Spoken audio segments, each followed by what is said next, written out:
NCI ನ್ಯೂಸ್ಗೆ ಸ್ವಾಗತ. ನಾನು ನಿಮ್ಮ PH ನಾಯ್ಕೋಡಿ.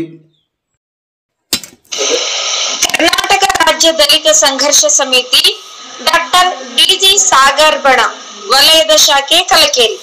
ಭಾರತ ರತ್ನ ಸಂವಿಧಾನ ಶಿಲ್ಪಿ ಡಾಕ್ಟರ್ ಬಾಬಾ ಸಾಹೇಬ್ ಅಂಬೇಡ್ಕರ್ ಅವರ 134ನೆಯ ಜಯಂತ್ಯೋತ್ಸವ ಹಾಗೂ ಸಂವಿಧಾನ ಶಿಲ್ಪಿ ಡಾಕ್ಟರ್ ಅಂಬೇಡ್ಕರ್ ರಾಜ್ಯ ಪ್ರಶಸ್ತಿ ಪ್ರದಾನ ಸಮಾರಂಭ ಕಾರ್ಯಕ್ರಮ ನಡೆಯಿತು. ಹಾಗೂ ಡಾಕ್ಟರ್ ಬಾಬಾ ಸಾಹೇಬ್ ಕಲಕೇರಿಯಲ್ಲಿ 134ನೆಯ ಜಯಂತಿಯನ್ನ ಅದ್ದೂರಿಯಾಗಿ ಬೀದಿಗಳಲ್ಲಿ ಮೆರವಣಿಗೆ ನಡೆಯಿತು.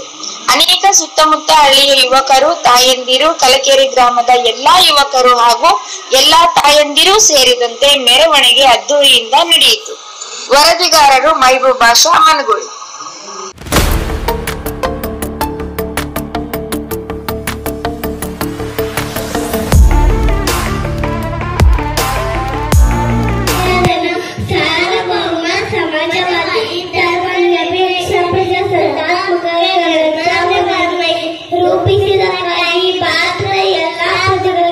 ಸಾಮಾಜಿಕ, ಆರ್ಥಿಕ ಮತ್ತು ರಾಜಕೀಯ ನ್ಯಾಯವನ್ನು ವಿಚಾರ, ಅಭಿವ್ಯಕ್ತಿ, ನಂಬಿಕೆ, ತತ್ವ ಮತ್ತು ಉಪಾಸನೆಯ ಸ್ವಾತಂತ್ರ್ಯವನ್ನು, ಸ್ಥಾನಮಾನ ಮತ್ತು ಅವಕಾಶಗಳ ಸಮಾನತೆಯನ್ನು ದೊರೆಯುವಂತೆ ಮಾಡುವುದಕ್ಕಾಗಿ ವ್ಯಕ್ತಿ ಗೌರವ, ದೇಶದ ಏಕತೆ ಮತ್ತು ಸಮಾನತೆಗಾಗಿ ಎಲ್ಲರಲ್ಲಿ ಸ್ವಾತಂತ್ರ್ಯ ಭಾವನೆಯನ್ನು ಮೂಡಿಸಲಿಕ್ಕೆ ಪ್ರೋತ್ಸಾಹ ಮಾಡಿ ಈ ನಮ್ಮ ಸಂವಿಧಾನದಲ್ಲಿ 1926ನೇ ದಿನದಂದು ಈ ಸಂವಿಧಾನವನ್ನು ನಮಗೆ ನಾವೇ ಅರ್ಪಿಸಿಕೊಂಡು ಅಂಗೀಕರಿಸಿ ಶಾಸನವಾಗಿದ್ದೇವೆ.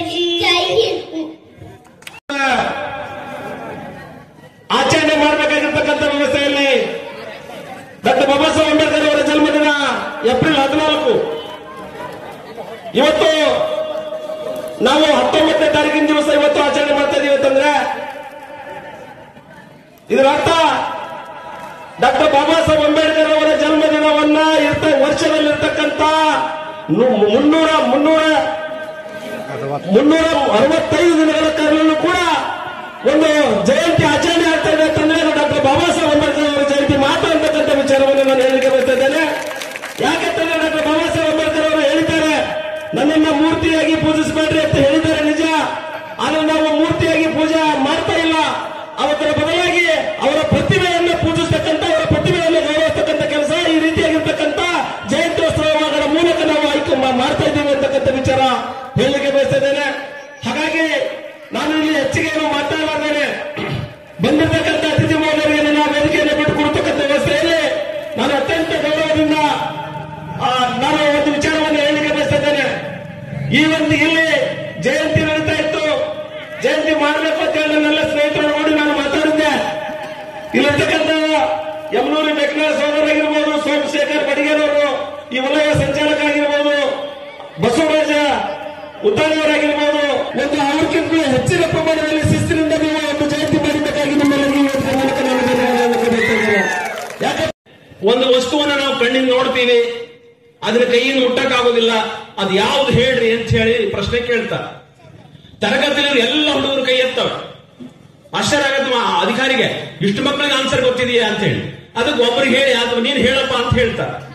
ಆ ಹುಡುಗ ಎದ್ದು ಹೇಳ್ತಾನೆ, ಸಾಹೇಬ್ರೆ ಸೂರ್ಯನನ್ನ ಕಣ್ಣಿಂದ ನೋಡ್ಬೋದು ವಿನಃ ಕೈಯಿಂದ ಮುಟ್ಟಕ್ಕಾಗೋದಿಲ್ಲ ಅಂತ ಹೇಳಿದ್ರು. ಸರಿ ಉತ್ತರ, ಕೈ ಇಳಿಸ್ರಿ ಅಂದ್ರು. ಆಯ್ತು, ಅಧಿಕಾರಿ ಇನ್ಸ್ಪೆಕ್ಷನ್ ಮಾಡಿ ಹೊರಗೆ ಹೊಂಟಿದ್ದ. ಭೀಮರಾವ್ ತರಗತಿ ಹೊರಗಡೆ ಮೂಲೆಯಲ್ಲಿ ಕೂತಿದ್ದ. ಎಲ್ಲರೂ ಕೈ ಇಳಿಸಿದ್ರು, ಭೀಮರಾವ್ ಕೈ ಇಳಿಸಿರ್ಲಿಲ್ಲ. ಭೀಮರಾವ್ ಹಂಗೆ ಕೈ ಎತ್ತಿದ್ರು. ಅವಾಗ ಸಹಾಯ ಬಂದ, ಅಲ್ಲಪ್ಪ ಆನ್ಸರ್ ಸಿಕ್ಕಿದೆ, ಪ್ರಶ್ನೆಗೆ ಉತ್ತರ ಹೇಳಿದ್ದಾರೆ, ನೀನ್ ಇನ್ನೂ ಕೈ ಹಾಕಿ ಕೈ ಇಳಿಸಿಲ್ಲ, ಕೈ ಇಳಿಸು ಅಂದ್ರು. ಅವಾಗ ಭೀಮರಾವ್ ಹೇಳ್ತಾರೆ, ಸಾಹೇಬ್ ನನ್ನ ಬಳಿ ಇನ್ನೊಂದು ಉತ್ತರ ಇದೆ ಅಂದ್ರು. ಅವಾಗ ಸಾಹೇಬ್ ಗಾಬರಿ, ನಿನ್ನ ಬಳಿ ಏನೋ ಉತ್ತರ ಇದೆಯಾ, ಏನದು ಹೇಳು ಅಂತ. ಅವಾಗ ಭೀಮರಾವ್ ಹೇಳ್ತಾರೆ, ಹಿಂಗ್ ಕೈ ಎತ್ತರು, ಕೈ ಇಳಿಸ, ಕಿಟಕಿ ಹೊರಗಡೆ, ಶಾಲೆಯ ಕಿಟಕಿ ಹೊರಗಡೆ ಒಂದು ಮಣ್ಣಿನ ಮಡಿಕೆ ಇಟ್ಟಿರ್ತಾರೆ. ಆ ಮಣ್ಣಿನ ಮಡಿಕೆಯಲ್ಲಿ ನೀರು ಕುಡಿಯೋ ನೀರು ಇಟ್ಟಿರ್ತಾರೆ ಮಕ್ಕಳಿಗೆ. ಚೆನ್ನಾಗಿ ಇರಬೇಕು ಅನ್ನುವಂಥದ್ದನ್ನ ಮನಗಂಡಿದ್ರು. ಬಾಬಾ ಸಾಹೇಬ್ ಅಂಬೇಡ್ಕರ್ ಅವರು ಹೊರದೇಶಕ್ಕೆ ಹೋದಂತಹ ಸಂದರ್ಭದಲ್ಲಿ, ಓದಿಗಾಗಿ ಹೋದಂತಹ ಸಂದರ್ಭದಲ್ಲಿ ಸ್ತ್ರೀವಾದ ಅಧ್ಯಯನವನ್ನ ಮಾಡ್ತಾರವರು. ಸ್ತ್ರೀವಾದ ಅಧ್ಯಯನವನ್ನ ಮಾಡಿ ನಮ್ಮ ದೇಶದ ಹೆಣ್ಣು ಮಕ್ಕಳಿಗೂ ಬೇರೆ ದೇಶದ ಹೆಣ್ಣು ಮಕ್ಕಳಿಗೆ ಇರುವಂತಹ ತಾರತಮ್ಯವನ್ನ ಗುರುತಿಸ್ತಾರೆ. ಅವರು ಗುರುತಿಸಿ ಅವರು ನಮ್ಮ ದೇಶದ ಹೆಣ್ಣು ಮಕ್ಕಳು ಕೂಡ ಹೀಗೆ ಇರಬೇಕಲ್ಲ ಅಂತ ಹೇಳಿ ಒಂದು ಕನಸನ್ನ ಕಟ್ಕೋತಾರೆ. ಆ ಕನಸು ಕಟ್ಕೊಂಡಿದ್ದ ಹೇಗೆ ಅವರು ಇಂಪ್ಲಿಮೆಂಟ್ ಮಾಡ್ತಾ ಬರ್ತಾರೆ ಅಂತ ಅನ್ನೋದಕ್ಕೆ ಅನೇಕ ಉದಾಹರಣೆಗಳು ನಮ್ಮ ಮುಂದೆ ಇರುವಂತದ್ದು ಅಂತ ಹೇಳಿ.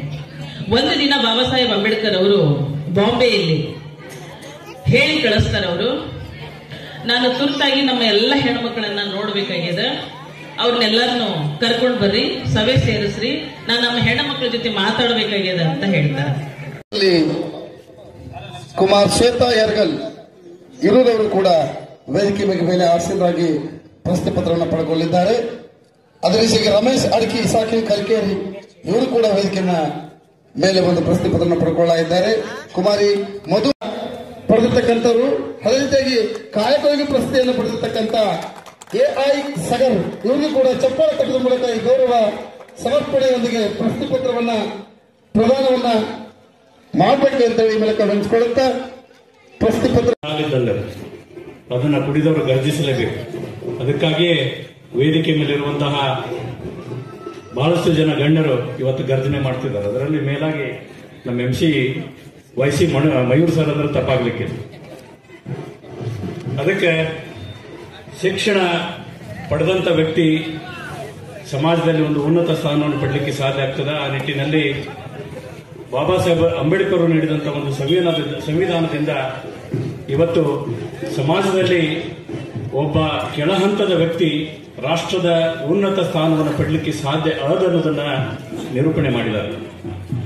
ಬಾಬಾ ಸಾಹೇಬ್ ಅಂಬೇಡ್ಕರ್ ಅವರು ಕೊಟ್ಟಂತ ಸಂವಿಧಾನದ ಅಡಿಯಲ್ಲಿ ನಾವು KR ನಾರಾಯಣ್ ಅವರನ್ನ ರಾಷ್ಟ್ರಪತಿಗಳನ್ನಾಗಿ, ಪ್ರಸ್ತುತ ಶ್ರೀಮತಿ ದ್ರೌಪದಿ ಮುರ್ಮು ಅವರನ್ನ ರಾಷ್ಟ್ರಪತಿಗಳನ್ನಾಗಿ ನೋಡಲಿಕ್ಕೆ ಸಾಧ್ಯ ಆಗಿದೆ. ಅದಕ್ಕೆ ಈ ನಾಡಿನಲ್ಲಿರುವಂತಹ ಎಲ್ಲರೂ ಆ ಸಂವಿಧಾನದಲ್ಲಿ ಬರುವಂತಹ ಹಕ್ಕುಗಳನ್ನ ಸದುಪಯೋಗಪಡಿಸಿಕೊಂಡು ನಾವು ಶಿಕ್ಷಣವಂತರಾಗಬೇಕು. ಸಮಾಜದಲ್ಲಿ ಉನ್ನತ ಹುದ್ದೆಯನ್ನು ಪಡೆದು ಸಮಾಜದಲ್ಲಿರುವಂತಹ ದೀನ ದುರ್ಬಲರಿಗೆ ಒಂದು ಆಶಾ ಕಿರಣವಾಗಿ ನಾವು ಬದುಕಬೇಕನ್ನುವ ಒಂದು ಮಾತನ್ನು ಹೇಳಿ ಬಾಬಾ ಸಾಹೇಬ್ ಅಂಬೇಡ್ಕರ್ ಅವ್ರನ್ನ ತಿಳಿಯುವ ಮತ್ತು ತಿಳಿಸುವ ಕೆಲಸವನ್ನು ನಾವೆಲ್ಲರೂ ಕೂಡ ಮಾಡೋಣ. ಮತ್ತೆ ಇನ್ನೊಂದೇನಪ್ಪ ಅಂದ್ರೆ ನಾವು ವಿಜಯಪುರದಲ್ಲಿ 4 ದಿನಗಳ ಕಾಲ ಅಂಬೇಡ್ಕರ್ ಹಬ್ಬ ಅಂತಕ್ಕಂಥ ವಿನೂತನ ಪ್ರಯೋಗವನ್ನು ಕೂಡ ನಾವು ಮಾಡಿದ್ವಿ. ಮಾನ್ಯ ಕೃಷ್ಣ ಬೈರೇಗೌಡ ಆಗಿರ್ಬೋದು, BR ಪಾಟೀಲ್ ಆಗಿರ್ಬೋದು, MB ಪಾಟೀಲ್ರು ಕೂಡ ಕಾರ್ಯಕ್ರಮಕ್ಕೆ ಬಂದು ಬಹಳ ಖುಷಿ ಪಟ್ಟರು. ಅದು ಏನಪ್ಪಾ ಅಂದ್ರೆ ಎಲ್ಲರನ್ನು ಒಳಗೊಂಡು ಬಾಬಾ ಸಾಹೇಬ್ ಅಂಬೇಡ್ಕರ್ ಅವರ ಜಯಂತಿಯನ್ನು ಆಚರಣೆ ಮಾಡುವುದು ಹೇಗೆ ಅಂತಕ್ಕಂಥದ್ದನ್ನು ಕೂಡ ನಾವು ಕಲಿಬೇಕಾಗ್ತದೆ. ಆ ಪ್ರಯತ್ನವನ್ನು ಮುಂದಿನ ದಿನಮಾನದಲ್ಲಿ ನಾವೆಲ್ಲರೂ ಕೂಡ ಮಾಡೋಣ ಅಂತಕ್ಕಂಥ ಮಾತನ್ನು ಹೇಳಿ ಎಲ್ಲರಿಗೂ ಕೂಡ ವಂದಿಸಿ ಜೈ ಭೀಮ್, ಜೈ ಪ್ರಬುದ್ಧ ಭಾರತ್.